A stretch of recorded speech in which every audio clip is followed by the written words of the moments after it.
Voluntários têm buscado amenizar os impactos daquilo que já tem sido o maior fluxo humanitário da Europa desde a Segunda Guerra Mundial. Cerca de 3 milhões de pessoas deixaram a Ucrânia desde o início da guerra com a Rússia. Sobre esse tipo de apoio, nós vamos conversar com Eric Leixner, que é gerente de emergências da Agência Adventista de Recursos Assistenciais e foi enviado para o leste europeu representando o Brasil. Ele conversa com a gente ao vivo, direto da Romênia. Eric, bom dia e muito obrigado pela entrevista aqui para a CNN Brasil. Bom dia, é um prazer estar com vocês hoje. Eric, eu queria que você contasse para a gente primeiro como é que você encontrou a Romênia, as condições dos refugiados. O país está conseguindo dar uma condição mínima para as pessoas que estão fugindo da guerra? Olha, na verdade, a gente, quando chegou aqui, eu já estou cumprindo quase 3 semanas, cheguei pouquinho depois de intensificado o conflito na região. Nós vimos uma boa resposta dos países vizinhos, né, da Ucrânia, tentando receber as pessoas que estão saindo, estão fugindo por causa da violência dentro do país. Logicamente, tem um esforço muito grande nos primeiros dias, que é parte dessa reação humanitária que todos nós temos, né? E os voluntários têm se mobilizado muito para receber as pessoas, mas esse esforço vai ter que ser mantido ao longo do tempo, né? E o desafio aí está em estabelecer mecanismos para que a gente consiga não somente manter os serviços que estão sendo providenciados atualmente, mas, na verdade, ampliar isso, como você falou. O número de pessoas que já têm cruzado a fronteira da Ucrânia já é de 3 milhões de pessoas, é um número muito grande, uma velocidade muito grande em que essa crise humanitária está evoluindo e a gente fica preocupado, não somente com as necessidades fora da Ucrânia, mas especialmente com as necessidades dentro da Ucrânia também. E como é o trabalho de vocês, Eric? Quantas pessoas fazem parte da equipe e o que exatamente vocês oferecem para esses refugiados? A ADRA é a Agência Humanitária da Igreja Adventista. Nós estamos presentes de maneira permanente em mais de 120 países em todo o mundo. Na Ucrânia, a gente está presente desde o ano 93. Então, nós temos uma equipe lá que claramente foi afetada pelo conflito, né, e está respondendo às necessidades das pessoas. Também temos equipes em cada um dos países, mas nós nos deslocamos do resto da rede, do resto dos países, para apoiar a resposta. Aqui temos, atrás de mim, tem uma equipe que está apoiando a nossos colegas que estão trabalhando dentro da Ucrânia, mas também dentro da Romênia, Moldávia, Hungria, Eslováquia e Polônia. Alguns dos países que estão recebendo esse maior fluxo de pessoas que estão cruzando a fronteira. Nosso trabalho na Ucrânia, por exemplo, hoje se concentra em tentar ajudar no processo de evacuação de muitas das pessoas que hoje estão, talvez, em áreas bem grandes do conflito e levá-las para regiões um pouco mais seguras, providenciar abrigo para essas pessoas e as condições mínimas dentro desse abrigo, né? Comida, água, aquecimento, uma cama quentinha, um lugar seguro para onde elas estão, mas também a gente complementa isso com transporte humanitário para aqueles que precisam sair do país. Então, talvez ajudar a eles chegar perto da fronteira e ser recepcionados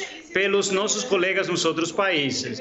Nós também estamos implementando dentro da Ucrânia programas de transferência de dinheiro. Com esse dinheiro, as pessoas conseguem pagar por aqueles serviços que as agências humanitárias talvez não estejam conseguindo providenciar. Pode ser um quarto para uma família que está fugindo da violência, pode ser talvez uma refeição, pode ser um transporte até a fronteira ou talvez alguma outra necessidade que eles tenham.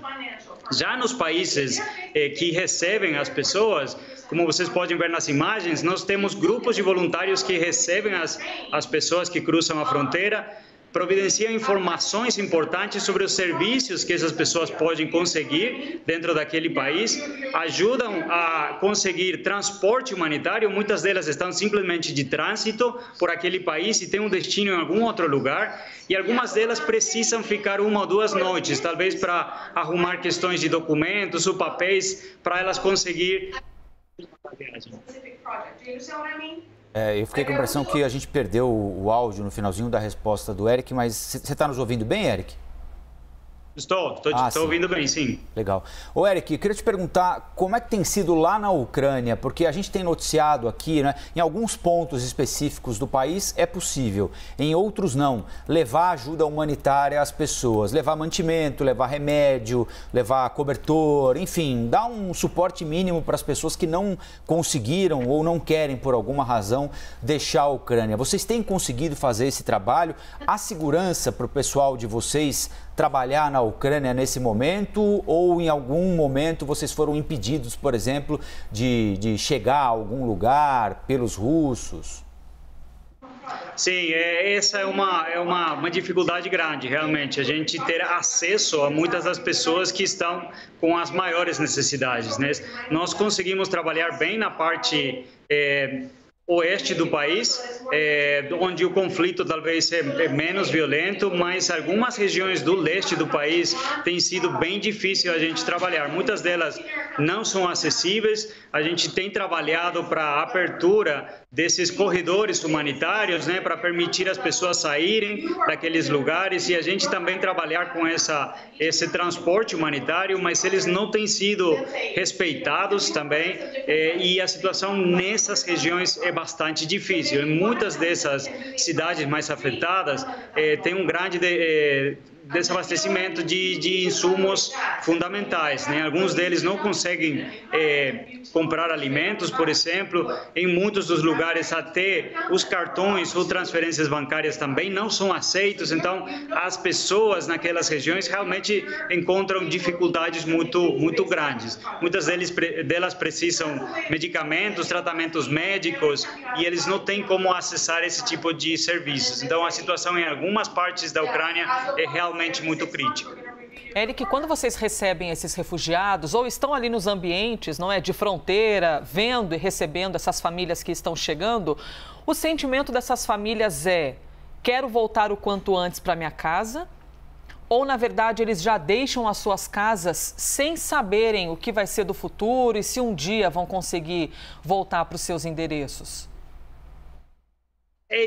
Tem uma incerteza muito grande, né? Muitas pessoas, logicamente, elas querem voltar para o país o mais rápido possível, mas também o que acontece é que a maioria das famílias são divididas, né? Os homens ficam na Ucrânia porque eles não conseguem sair, não podem sair, e quem sai são mulheres e crianças ou pessoas idosas. Então, a vontade de reunir a família de novo é muito grande. Muitas delas saem justamente porque as condições lá são muito perigosas, mas também não tem um destino muito claro.